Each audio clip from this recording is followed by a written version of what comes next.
Praise the lord, హల్లెలూయా. సర్వశక్తుని యొక్క అద్భుత కార్యాలైన TV కార్యక్రమానికి మిమ్మల్ని అందరినీ మరొకసారి ప్రేమపూర్వకంగా ఆహ్వానిస్తున్నాను. మీరు అడిగిన ప్రార్థన విజ్ఞప్తులు, మరి దానికి దేవుడిచ్చిన ఫలితాలు, మీరు చేసిన ప్రార్థన గురించి మరి ప్రభువైన యేసుక్రీస్తు నామమునకే మహిమ, ఘనత, ప్రభావం కలుగుగాక. నేనేమీ లేదు, పరిశుద్ధాత్ముడు సహాయంతో మా జీవితాల్లో అద్భుతాలు జరుగుతున్నాయి. ఆయనకే మహిమ, ఘనత, ప్రభావం. దేవుడిచ్చిన మాటలలో మీతో కొంచెం పంచుకునే పోయే ముందు, మన ఈ నూతన సంవత్సరంలో ప్రవేశించి 3 వారాలైంది. దేవుడు కృప కనికరము గల తండ్రి కనుక ఆయన కృప ఎడతెగక నిలిచింది మన మీద. ఆయన వాత్సల్యత కూడా ఎక్కువగా ఉన్నదాని మీద అనుదినము నూతనంగా ఆయనకి మన మీద ప్రేమ పుట్టడం వల్ల ఈ 3 వారాలు కూడా దేవుడు యొక్క కృప కలిగిన హస్తంలో మనం భద్రంగా కాపాడిబడి ఉన్నామని నా విశ్వాసము. అదేవిధంగా ప్రభువు కూడా మిమ్మల్ని అందరినీ కాచి కాపాడినందుకు ఇక రానున్న కాలంలో, ఇక మిగతా వచ్చే ఈ సంవత్సరంలో మిగతా అంతా కాచి కాపాడాలని నా గాఢమైన విశ్వాసముతో నేను ఈ ప్రార్థన మీకు చేసి ప్రార్థన ఆశీర్వాదాలు తెలియజేయడానికి మరొకసారి మీ ముందుకు నేను ఈ విధంగా వచ్చాను. జీవితాంతము వరకు నీకే సేవ సల్పుదునంటిని, నీవు నాతో ఉండి ధైర్యము ఇచ్చి నడుపుము రక్షక. ఎన్ని ఆటంకంబులున్నను, ఎన్ని భయములు కలిగినా అన్ని పోవును నీవు నా కడ ఉన్న నిజమిది రక్షక. జీవితాంతము వరకు నీకే సేవ సల్పుదు నంటిని. ప్రేమగల తండ్రి, కృపగల ప్రభువా, మరొకసారి నాయన నీ దీనుడై ప్రభువా నాయన నీ దగ్గర నాయన వంగి ప్రభువా నమస్కారం చేస్తున్నాయన ప్రభువా, మరొకసారి నీ వాక్యమును అందించుండగా నాయన నా నోటి మాటలు, నా హృదయ ధ్యానము నీ దృష్టికి అంగీకార యోగ్యము ఉంచుకోండి ప్రభువా. నా దగ్గర ఏమీ లేదు, మీరు వచ్చి మాట్లాడండి. మీరు వచ్చి మాట్లాడితే మేము వింటాం ప్రభువా. అయోగ్యుని ప్రభు, ఎన్నికలేని వాడిని, పాపిని నన్ను కరుణించని కేక వేసినప్పుడు నాయన నీ దివ్యమైన హస్తము మాకు తోడుగా ఉండి నడిపించి నాయన అనేక ఇబ్బంది కష్టముల నుంచి మీరు కాపాడుచు ప్రభువా నాయన మీరు నడిపిస్తున్న విధానం నీకు వందనము, స్తోత్రం ప్రభువా. ఇదిగో నీ వాక్యమును ధ్యానించిన ఇంటుండగా నీతో మరొకసారి ప్రభువా మీరు మాతో మాట్లాడండి. నీ కృపగల హస్తం మాకు తోడుగా ఉండి నడిపించి ఎవరైతే ఈ వాక్యం వింటున్నారో ప్రభువా నూతనమైన అనుభవంలోకి తీసుకొని వెళ్ళి నూతన మనస్సులో ప్రభువా నాయన నూతనమైన ఉజ్జీవము ఆ బిడ్డలకు అనుగ్రహించి ఆయన సమస్త కీడు నుంచి దూరపరిచి కాపాడమని యేసు నామమున అడుగుచున్నాను పరమ తండ్రి, ఆమెన్. మీరు ఇక్కడ ఉన్నందుకు నీకు వందనాలు, ఆమెన్, స్తోత్రం. ప్రియులారా, నేటి ధ్యానము నిమిత్తము ఏర్పాటు చేసిన వాక్యంలో దేవుడు చూపించిన మాట 1 యోహాను పత్రిక 2వ అధ్యాయము 17వ వచనములో ఒక్కసారి నేను ధ్యానం చేద్దామని నా ఆశపడుతున్నాను. లోకము దాని ఆశ గతించిపోతుంది, కానీ దేవుని చిత్తాన్ని జరిగించేవాడు నిరంతరము నిలుచును అనే వాక్యం సెలవిస్తుంది. ఈ రోజుల్లో ఇప్పుడున్న మీ కార్యక్రమాలు మనం చూస్తున్న ఈ దేశంలో కానీ రాష్ట్రంలో కానీ పరిస్థితుల్లో ఎక్కడా కూడా శాంతి, నెమ్మది కనబడట్లేదు.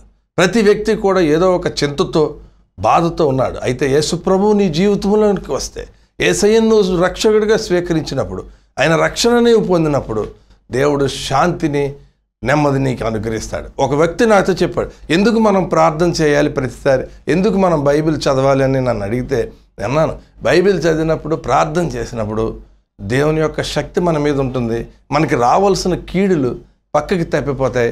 నీకు మనశ్శాంతి ఉంటుంది, నెమ్మది ఉంటుంది, మంచి నిద్ర పడుతుంది, ఏ కీడు నీకు రాదు. ఆశ్చర్యకరంగా ఆలోచన ఇస్తే దేవుడు ఆయన మనకి మరి బలమైన శక్తిగా మనకు ఉంటాడు. కనుక ప్రతి దినము కూడా, ప్రతిరోజు కూడా మనం ఆయన స్మరించాలి అని నేను ఆ వ్యక్తితో నేను చెప్పాను. ప్రార్థన నీ జీవితానికి ఊపిరి వంటిది. ప్రార్థన లేకుండా ఏ పని కూడా జరగదు. ప్రార్థన చేసినప్పుడు, వాక్యం చదివినప్పుడు ప్రభు యొక్క శక్తి నిన్ను కమ్ముకుంటుంది. ప్రభు యొక్క తోడు నీకు వెళ్ళవేళలా కాపాడుతూ వెళ్తావు. అయితే ఈ రోజుల్లో, ఇప్పుడు ఉన్న సమయాల్లో ప్రార్థన జీవితం తగ్గిపోతుంది, వాక్యం చదవడం కూడా తగ్గిపోతుంది.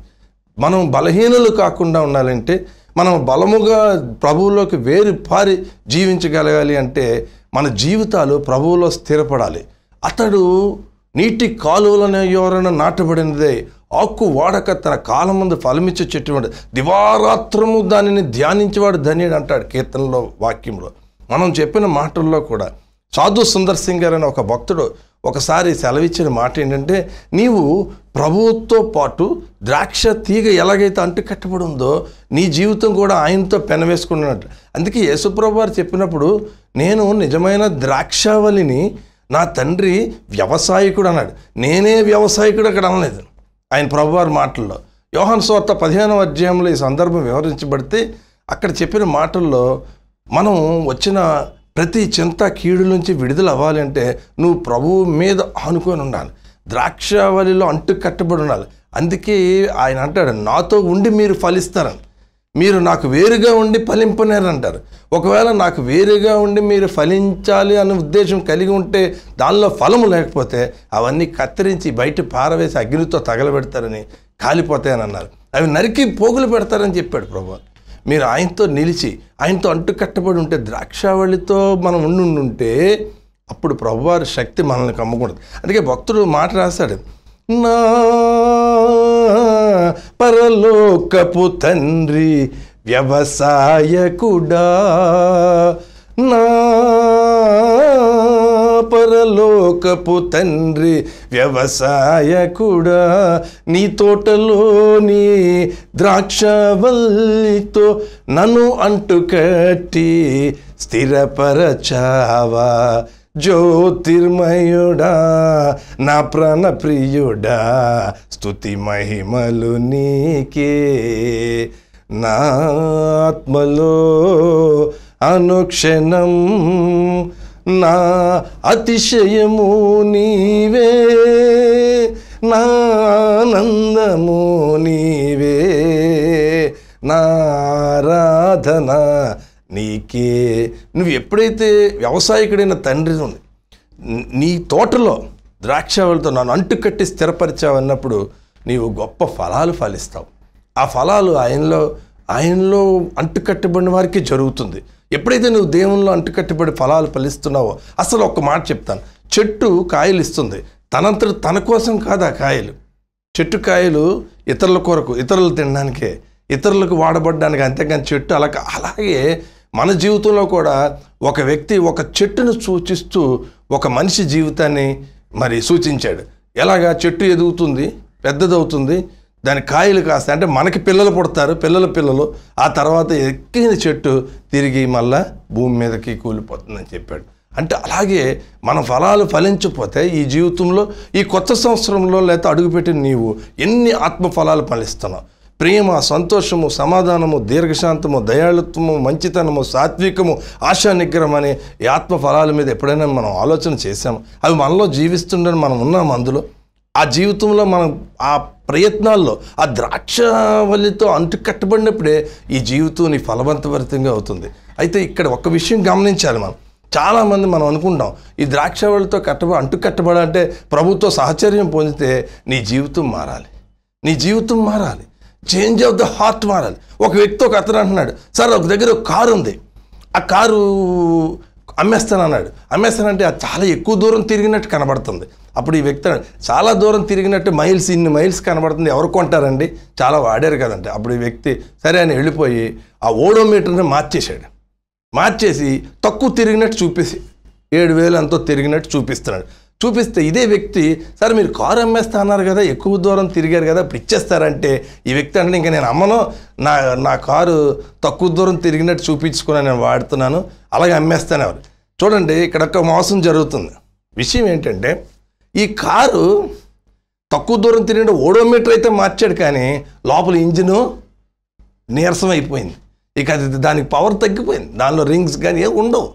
అలాగే నువ్వు బయటికి చక్కగా కనబడతావు, కానీ నీ హార్ట్ మారాలి, నీ హృదయం మారాలి. నీ హృదయంలో నుంచే జీవజలధారులు అన్నీ బయటికి వస్తాయన్న ప్రభు మాట ఒకసారి జ్ఞాపకం చేసుకోండి. నీ హృదయం ద్వారం తెరువు, నీ హృదయపు ద్వారము తెరువుము, త్వరితము తానే ప్రవేశించును. నువ్వు తలుపు తెరువు, తడతాను నేను, నా బిడ్డ నేను లోపలికి వస్తాను, నీతో నివాసం చేస్తానని అంటే నువ్వు పక్క నుండి ప్రభు అన్నాడు. ఎట్లా? నీ టైం ఎలాగిస్తున్నాను దేవునికి, మన హృదయం ఆయనకి ఇవ్వాలి. చూడండి, కారు ఇంజిన్ అంతా తిప్పేశాడు, కానీ ఇంజిన్ మట్టుకు నీరసం. అంటే పైన పటారం లోన లొటారంలాగే అనిపిస్తుంది. ఒక్కొక్కసారి చూడండి, యేసు ప్రభువారు మాట చెప్పారు, అవివేకులారా, శాస్త్రులారా, పరిసయ్యులారా మీరు సున్నం కొట్టిన సమాధులు అన్నారు. లోపల సమాధి చక్కగా అందంగా కడుతున్నారు. ఆ వ్యక్తి బతుకున్నప్పుడు ఎలా చూశారో నాకైతే తెలియదు, కానీ ఈ మధ్యన సమాధులతోటికి వెళ్ళినప్పుడు అక్కడ ఆ సిమెట్రీలో చక్కటి అందంగా కట్టారు. ఎంత పువ్వులు పెట్టారు, ఎంత మార్బుల్ స్టోన్స్తో కట్టారు. కానీ లోపల ఏముందండి? తవ్వి చూస్తే లోపల కుళ్ళుతోనూ ఎముకలు కుళ్ళిపోయి ఉంటాయి. అలాగే పోల్చాడు ప్రభువారు. అంటే దాని సందర్భం ఏంటంటే, నీవు ప్రభువుని అంగీకరిస్తే, నీవు రక్షణ పొందిన వాళ్ళవైతే పాత జీవితానికి స్వస్తి చెప్పి నీ సౌందర్యం అంతా కూడా మానవుడు పైవేశాన్ని చూస్తే కానీ దేవుడు అంతరంగాన్ని చూస్తాడనే సంగతి నీవు గుర్తిరగవా. ఈరోజు అనేక మంది నాశనకరమైన మార్గం వైపే వెళ్తున్నారు. త్రాగుడని, లేకపోతే వ్యభిచారం అని. ఒకరోజు నేను దీర్ఘంగా ప్రార్థన చేసుకొని, ఆ రోజు ఉపవాసం ప్రార్థన చేశాను. ప్రభువాన్ని ప్రార్థన చేసి నిద్రపోయాను. ప్రార్థన చేసి పడుకుంటే దేవుడు ఒక దర్శనంతో నాతో మాట్లాడాడు. ఏంటంటే, ఒక వ్యభిచారం జరుగుతుంది, ప్రతి ఓడు స్త్రీలకు ఆకర్షితులు అవుతున్నట్టు నాకు దేవుడు చూపించాడు.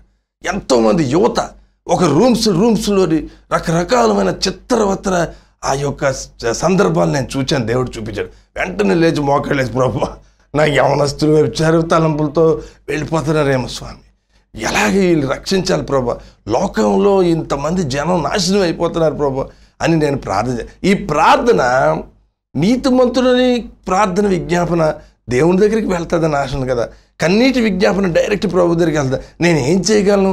ఒక టీవీలో మాట్లాడగలనే, కానీ నేను డైరెక్ట్గా వాళ్ళతో చెప్పలేను కదా. ఈ వింటున్న ఈ ప్రోగ్రాం చూస్తున్న మన వ్యక్తుల్లో చాలామంది వ్యభిచార తలంపుల్లో లేరా? ఒక స్త్రీని మోహపు చూపు చూస్తే వ్యభిచారం అన్నాను. యేసుక్రీస్తు నామమున నీ పరిశుద్ధాత్మ శక్తి నాకు అనుగ్రహించు ప్రభువా, నేను ఈ దురాత్మని ఈ సంతం వచ్చి నేను బయటకు పడలేకపోతున్నాను. ఒక్క మాట నీవు చెప్పు, నువ్వు ఎలా రక్షించబడతావు? రోమపత్రికలో యేసు ప్రభువా అని నువ్వు పిలిచి ప్రభువని నీ నోటితో ఒప్పుకుంటే చాలు, నీవు రక్షించబడతావని ఉంది. ఇరుకు ద్వారమున వెళ్ళడానికి ఇష్టపడట్లే, నాశనమైన ద్వారమున వెళ్తున్నారు కదా. మరి ఎంతమంది ఇలా రక్షణలోకి అనుగుణంగా కుంగిపోతున్నారు. ఈ నూతన సంవత్సరంలో ఒక వ్యక్తి ఉన్నారు, ఒక 70 సంవత్సరాల వ్యక్తి, మరి ఇంట్లో కుసించిపోతూ నాకేమీ తొయ్యట్లేదు, నేను బాధపడుతున్నాను అంటే, అప్పుడు నేను సలహా చెప్పాను, సార్ మీలాగే 70 సంవత్సరాలను 65 సంవత్సరాలను ఒక వ్యక్తి ఉన్నారు. వారు రోజు హాస్పిటల్స్ దర్శించి రోజుకి 12 గంటలు ప్రతి హాస్పిటల్ దగ్గరికి వెళ్ళి ఆ రోగులతో మాట్లాడి, అమ్మ తగ్గిపోదు, పర్వాలేదు, దేవుడు ఉన్నాడని యేసు ప్రభువుని పరిచయం చేస్తూ అతను టైంపాస్ చేస్తున్నారండి. మరి మీరు అలా కృంగిపోయి ఇంట్లో ఉండి ఏమీ చేయలేకపోతున్నారు అనడానికి లేదు. ఈ నూతన సంవత్సరంలో ఒక నిర్ణయం తీసుకొని దేవుని కొరకు పాటుపడండి అని నేను చెప్పాను. ఇంకొక ఆయన నాకు ఫోన్ చేశారు. ఇప్పుడు చూడండి, సడన్గా బ్లైండ్నెస్ వస్తుంది. ఒక వ్యక్తి సడన్గా గుడ్డివాడైపోయాడు, చూస్తూ గుడ్డివాడైపోయాడు, ఏమీ కనబడట్లేదు. డాక్టర్స్ అన్నారు నరాలు వీక్ అయిపోయాయి, అతనికి ఏమి కనబడట్లేదండి అని. చూడండి, యుగ సంబంధమైన దేవత మనోనేత్రాలకి గుడ్డితనం కలుగజేస్తుంది. దయచేసి నేను చెప్తున్న ఈ మాట స్ట్రైట్ వార్నింగ్ ఇస్తున్నాను. ఒకవేళ వ్యభిచార తలంపులతో మీరు ఉన్నారా, లేకపోతే ఇతరితర దురలవాట్లకు బానిస అయిపోయి దేవుని నుంచి దూరం అవుతున్నావా, సాతానుడు ఏదో విధంగా నిన్ను దేవుని నుంచి దూరపరచడానికి పన్నాగాలు పండుతూ ఉంటాడు. యేసుక్రీస్తుని విశ్వసించు, యేసుక్రీస్తులో సడన్గా బ్లైండ్నెస్ వస్తుందేమో, ఒకవేళ అంధకారం నేను చుట్టేస్తుందేమో. ఆ వ్యక్తి గుడితనం అయిపోయి బాధపడి ఈరోజు ఎటు చేయక, కానీ అతను ఒక మనిషిని నియమించుకొని డ్యూటీకి వెళ్తున్నాడు. అతను ఆ కుర్రోడిని తోడు తీసుకొని డ్యూటీ చేసుకుంటున్నాడు. అతను ఇంట్లో గుడ్డోడిని అయిపోయింది కదా అని ఇంట్లో కూర్చోలే, అతనంతటా అతను మళ్ళీ వెళ్తున్నాడు. దేవుని తెలుసుకుంటాడు, దేవునిలోకి వస్తాడు. ఏమంటే దేవునికి అసాధ్యమైనది ఏమీ లేదు, ఇది మనుషులకి అసాధ్యమే కాదు. యేసు ప్రభు రొమ్మును ఆనుకున్న ఒక శిష్యుడిని మీకు గమనిస్తే యోహాను సువార్త 13వ అధ్యాయంలో అతను యేసు ప్రభుని రొమ్మును ఆనుకునేవాడంట. ఏంటి అది, అతను ఎవరని తెలియబడిందంటే పేరు రాయబడలేదు, కానీ అతను యేసు ప్రేమించిన శిష్యుడైన యోహాను. నీకు కష్టం కలిగినప్పుడు నువ్వు ఆయన రొమ్మును ఆనుకో. ఇదేంటండి మీరు ఎలా చెప్తారు, ఇప్పుడు రొమ్ము ఎక్కడ ఉంది, ప్రభువారి రొమ్ము ఎక్కడ ఉంది నేను ఆనుకోవడానికి కానీ మీరు అనుకోవచ్చు. కానీ ఆ రొమ్మును ఆనుకున్న అర్థం ఏంటంటే దేవునితో నడువు, ప్రతి చింత ఆయన మీద వేయి, నీ నమ్మకం అంతా ఆయనపై పెట్టు.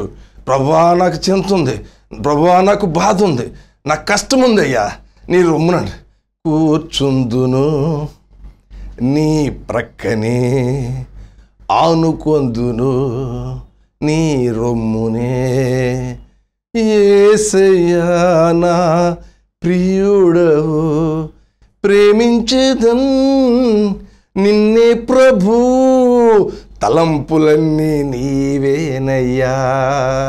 స్తుతి పాడి ఆనందించేదన్ జీవించు కాలమంతా. నీవు జీవించు కాలమంతా ఆయన రొమ్మున అనుకో. నీకు బాధ ఉంటే ఆయన రొమ్మున అనుకోవడం అంటే అర్థం ఏంటంటే నీ తలుపులు మూసి నీవు మోకాళ్ళ మీద ప్రభువుపై పడితే దేవుని రొమ్మున ఆనుకున్నాడు. అప్పుడు దేవుని రొమ్మున ఆనుకున్నప్పుడు పేతురు సైగ చేస్తాడు. మీలో ఒకడు నన్ను అప్పగిస్తాడంటే ఈయన సైగ చేస్తాడు. వాక్యం చదవండి, ఎవరో కనుక్కో అని. అంటే ఎవరికి మాట్లాడే ధైర్యం లేదు, కానీ ఆ రొమ్మున యేసుప్రభు ప్రేమించిన శిష్యుడికే ఉంది. ఆమెన్. అట్టి కృపలోకి ఈ సంవత్సరంలో దేవుడు నేను తీసుకొని వెళ్తాడు. నీకు ఆ కృప ఆయన ఇస్తారు. ఆయన రొమ్మున ఆనుకుని ఉన్న భక్తులు ఈరోజు కూడా దేవునిలో నిలబడ్డారు. దేవుని శక్తి ఉంది. అయితే ఒక మాట నేను చెప్పాలి, ఇరుకు మార్గంలో నువ్వు నడు, కష్టమని అనిపించినా సరే దేవునిలోకి నువ్వు అనుభవపూర్వకంగా వెళ్ళి దేవుణ్ణి తెలుసుకో. ఈ నూతన సంవత్సరంలో ఆయనతో అంటుకట్టబడు.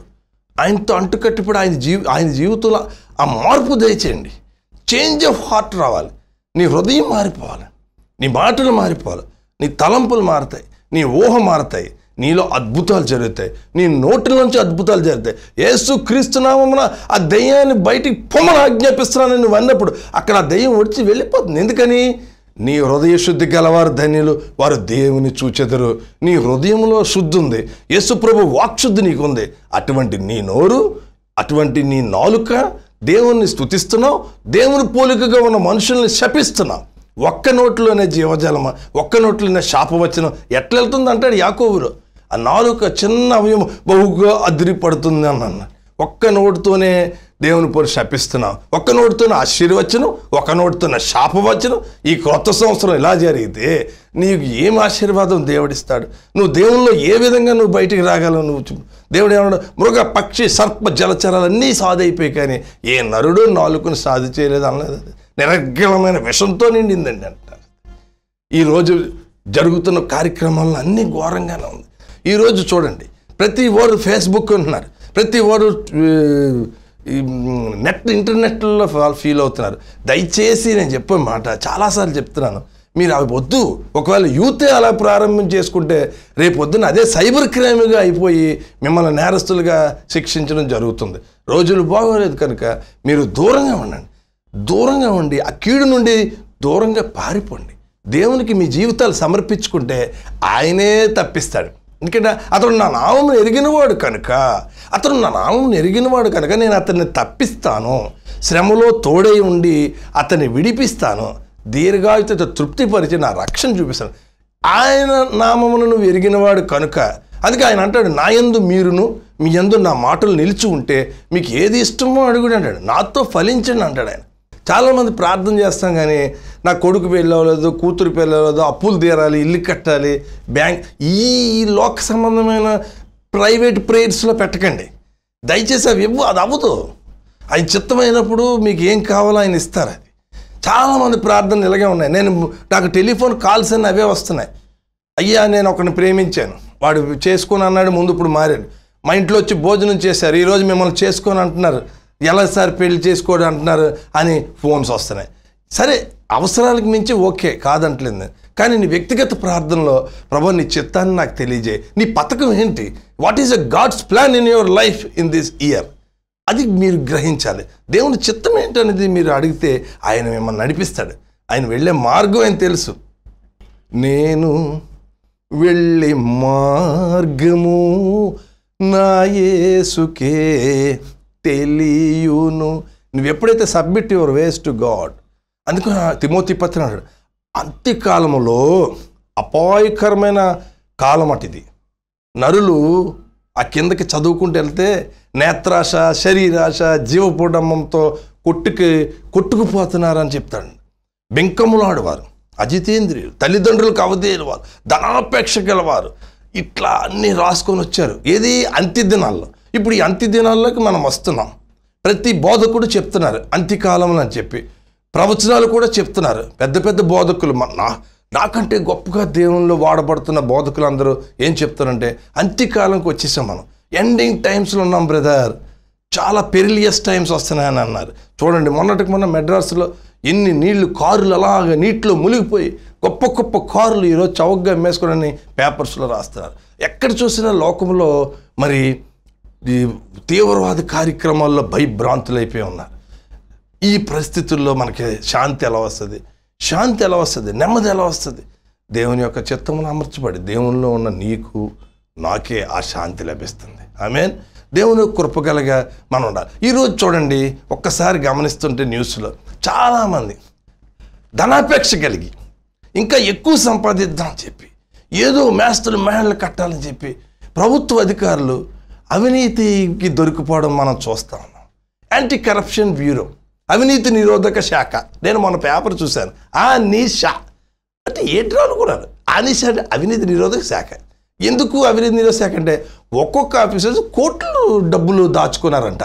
ప్రజలకు ఇస్తే ఎంత బాగుందని నేను ప్రార్థన చేసుకుంటాను ఒకసారి. అయ్యో ఏమిటిది అంటే, ఒక్కొక్కరు లాకర్స్ పగలు కొడుతుంటే బంగారం డబ్బులు ఎందుకు ఇవంతానే?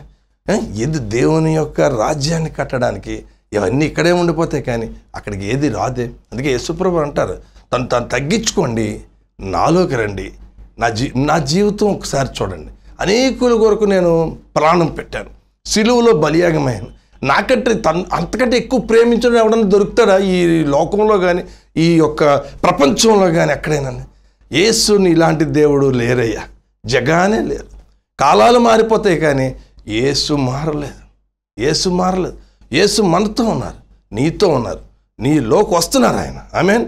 నీవు ప్రయత్నం చేసిన ఆ కొద్దీ ఆ సమయాల్లో నువ్వు ప్రభుత్వ సమయం ఎక్కువ ఇవ్వు. ఒక టీవీ ప్రోగ్రాం పట్టుకుని నువ్వు ప్రోగ్రాం చూస్తుంటే టైం గంటలు గంటలు గడిచిపోతుంది, కానీ నీ వాక్యం పట్టుకునే జిహ్వా నాకు ఎంత చక్కటి కొవ్వు మెదడు దొరికినట్లు తేనెలాగా ఉందని చెప్పి ఆలోచనలు నువ్వు చదువుతున్నావు. బైబిల్లో క్యారెక్టర్స్ అని నీకు తెలుసు. ఈరోజు నువ్వు మరణిస్తే, ఈరోజు నువ్వు చనిపోతే 24 పెద్దలతో అక్కడ ఒక మా భక్తుడు చెప్పినట్టు అక్కడ ప్రభువారు కూర్చొని మిస్టర్ రాజు, మిస్టర్ సాల్మాన్, మిస్టర్ శామ్యూల్, వీళ్ళందరూ ఏంటి మీరు నా వాక్యం చదివారని అక్కడ అడిగితే, ఫలానా విషయంలో ఇలా ఉందా బైబిల్ గురించి నీకు టెస్ట్ పెడితే, ఒకవేళ బైబిల్ పరీక్ష అక్కడ జరిగితే నువ్వు చెప్పగలవా? బైబిల్లో ఎక్కడ ఏది ఉందని యేసు ప్రభువారు నేను క్వశ్చన్ అడిగితే నువ్వు ఆ క్వశ్చన్ నీకు ఫలానా చోట ఉందని నువ్వు మాట్లాడగలవా? బైబిల్ అంతా నీకు తెలిసిందా? దయచేసి ఏ కార్యక్రమానికి ఎక్కువ ఇస్తున్నావు? 24 గంటల సమయంలో దేవునికి ఎంత ఇస్తున్నావు? దేవునితో మనం ఎంత ముందుకు సాగుతున్నామని ఒక నిర్ణయానికి మీరు రండి. తాను తగ్గించుకునేవాడు ఎప్పుడు కూడా హెచ్చించబడతాడు. తాను హెచ్చించుకునేవాడు తప్పకుండా తగ్గించబడతాడు. ఒక్కసారి మీరు సత్యాన్ని గ్రహించి దేవునిలో అనుభవంలోకి నూతన వడంబడి చేసుకోండి. ఈ నూతన సంవత్సరంలో నేను ఇలా చేసుకున్నా, కొత్త ఏడు మొదలుపెట్టిన బ్రహ్మాండంగా ఉంటుంది. ఎట్లా? చర్చిలో ఒక వాగ్దానం వస్తుంది, వాగ్దానం తీసుకుంటారు, దేవుడు ఇలా చేశారు, నేను ఇలాగే ఉంటాను. వాగ్దానం అమలైందో లేదో నాకు తెలియదు, కానీ ఇదేమైనా మ్యాజిక్ కాదు, నువ్వేదో టెస్ట్ చేసేది జ్యోతిష్యాలు కావు ఇవి. నీవు ప్రభువునందు విశ్వసించి నీ హృదయం మారి నూతన హృదయంతో నువ్వు ప్రభువు దగ్గరికి వచ్చినప్పుడు ఏ వాగ్దానం కూడా నీకు పనిచేయదు. నీ ఒకటే గమనించిన ఒకటే వాగ్దానం, నీ కొరకు ఆయన ప్రాణం ఇచ్చారు. నీ వాక్యం చదువుకో, వాక్యంలోని వేరుపారు, స్థిరపడు, ఫలించు, బలం పొందు. నామకార్థ క్రైస్తవుడిలాగా, నామకార్థ క్రైస్తవుడు. వాడు క్రైస్తవుడు అని పేరు. చర్చికి వెళ్తావు, పండగకి వెళ్తావు, మిగతా రోజులు నీకు లేదు. ఎందుకని? నీకు అసలు దానిలో బలహీనతలో నువ్వు ఉన్నావు. ఎందుకంటే బైబిల్ చదవు, ప్రార్థన చేయవు. నామకార్థ జీవితంలో ఉన్నప్పుడు చెట్టు ఏమవుతుంది? నీళ్ళు అయిపోతే బలహీనమై ఎండిపోతుంది, తీసి అవతల పడి కాల్చేస్తారు అది. కనుక నీ జీవితంలో ఒక్కసారి గమనించు, నేను చెప్పిన మాటలు. నామకార్థ క్రైస్తవ జీవితం వద్దు, బైబిల్ చదువు, ప్రార్థనలో పట్టుదలగా ఉండండి. దేవుడు మీ జీవితాల్లో అద్భుతం చేస్తాడు, గ్యారంటీ. ఇందులో ఏమి సమస్య లేదు. అంత్యకాలంలో మనం ఉన్నాం కనుక పరిశుద్ధాత్మ నాతో రండి, నాకు ఉండండి ప్రభా అని నీవు ఎప్పుడు ప్రార్థన చేసుకుంటే దేవుడు తప్పక నీకు మంచి ఆరోగ్యం ఇస్తాడు, నీకు విడుదల ఇస్తాడు. ఈ కొత్త అట్టి కృప పరిశుద్ధాత్మ తండ్రి మీకు ఇచ్చేలాగా నేను ప్రార్థన చేస్తాను. ప్రేమగల తండ్రి, కృపగల ప్రభువా, ఇంకో వాక్యం చెప్పి ఉన్నాం ప్రభా, నీ పథకాలు ఏంటో వివరించాం నాయన. మా యొక్క కృపగల తండ్రి నీవు, నిన్ను తప్ప మేము ఎవరిని కూడా మేము ఆశించట్లేదు ప్రభా. మీ రొమ్మును ఆనుకుందామని ఆశపడుతున్నాం ప్రభు. ఇదిగో నాయన, బిడ్డలందరూ వారి యొక్క జీవితాలను ప్రభా నీకు ఒక్కసారి సమర్పించుకుంటామని నిశ్చయం చేసుకున్న వారిని నేను చూస్తున్నాను ప్రభా. స్తోత్రం. Wonderful Jesus. అద్భుతమైన దేవ, నీ పరిశుద్ధాత్మ అగ్ని ఇక్కడ ఉన్నందుకు నీకు స్తోత్రం. ప్రతి బిడ్డని పరిశుద్ధాత్మతో తాకండి ప్రభా నాయన, నీ అగ్నితో తాకండి. Touch it your fire and anointing Lord. ఈ యొక్క సంవత్సరంలో మరలా వీరు నడుచుకొని వెళ్తుండగా ఈ మార్గంలో మీరు వెళ్ళండి ప్రభా. వీరు ప్రతి నాయన పనిచేస్తున్న స్థలాల్లో కానీ నాయన వారి కుటుంబాల్లో ప్రార్థన అవుతున్నప్పుడు పరిశుద్ధాత్మ అనుగ్రహించండి. వీరు పనిచేస్తున్న స్థలాల్లో కపట సోదరుల నుంచి దూరపరచండి. నీ పరిశుద్ధాత్మ అగ్ని మాతో ఉంచి నడిపించండి ప్రభా. మా మాటలు, చూపులు, తలంపులు, ఊహలు, ఆలోచనలు నాయన అన్నిటికీ కూడా మార్చండి. మీ హృదయ ధ్యానము నాయన మీ దృష్టికి అంగీకారయోగ్యంగా ఉంచి నడిపించండి ప్రభా. అండి నా ఇదిగో నాతో ఫాలో అవుతున్న బిడ్డలు నేను చూస్తున్నాను ప్రభా నాయన. ప్రభా అదిగో ప్రభా నోటిలో బలహీనతతో ప్రభా నాయన నోరంతా బాధపడుతూ సహోదరులు నాయన, ఇద్దరు సహోదరులు నాయన బాధపడుతుండగా స్వస్థపరచండి ప్రభా. Heal in the name of Jesus Lord. ప్రభా నాయన ప్రభా దైవజనులందరినీ జ్ఞాపం చేసుకోండి. ప్రవక్తలను లేవనెత్తండి. ఈ లోకంలో ప్రభా నాయన జ్యోతుల వలె ప్రకాశించే కృప మాకు అందరికీ అనుగ్రహించండి. మా పరిచర్యలందరినీ దీవించండి ప్రభా. రాబోతున్న కాలంలో గండములు కానీ, నష్టము కానీ, కష్టము నాయన రోగాలు, బాధలు ఏమీ లేకుండా ఈ ప్రార్థన ఎవరైతే పాల్గొన్నారో వారందరిపై నీ శక్తిని కుమ్మరిస్తున్నారు. ప్రతి తల్లిదండ్రులని, చంటి బిడ్డలను అందరి తల్లులను జ్ఞాపం చేసుకో. యవనస్తులను దర్శించండి. ఈ ప్రార్థన మీరు ఆలకించి నీకు వందనాలు చెల్లిస్తూ యేసు నామమున అడుగుచున్నాను పరమ తండ్రి. ఆమేన్.